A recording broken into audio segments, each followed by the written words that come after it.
கடந்த 46 ஆண்டுகளாக கலை, கலாச்சாரம் மற்றும் சமூக சேவைகளில் சிறப்பாக செயல்பட்டு வரும் புதிய அலைக்கலை வட்டத்தின் ஓர் அங்கமான நல உதயம் சேவை அமைப்பும் இணைந்து ஒரு அர்த்தமுள்ள நிகழ்வை வத்தளை நகர மண்டபத்தில் நடத்தியது.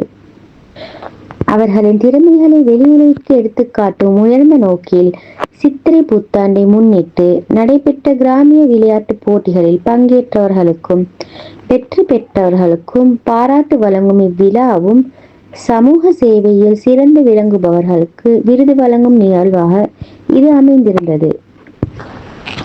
இவ்விழாவின் பிரதம அதிதியாக ஹாஷிம் உமர் ஃபவுண்டேஷன் நிறுவனர் புரவலர் ஹாஷிம் உமர் மற்றும் மரியம் ஹாஷிம் உமர் தினகரன் பத்திரிகையின் பிரதம ஆசிரியர் செந்தில் வேலவர், வத்தளை நகரசபை தலைவர் வி. பிரகாஷ், வத்தளை நகரசபை உறுப்பினர் விஜயகுமார், பட்டிமன்ற பேச்சாளரும் இலக்கியவாதியுமான தொழில் அதிபரும் வாழ்வியல் மேம்பாட்டு பேச்சாளருமான பி.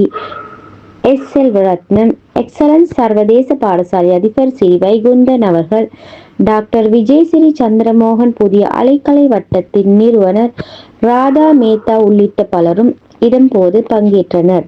போட்டி நிகழ்ச்சிகளில் வெற்றி பெற்றவர்களுக்கான பரிசில்களும் அதுபோன்ற ஊக்குவிப்புகளும் இதன்போது இங்கு வழங்கி வைக்கப்பட்டது.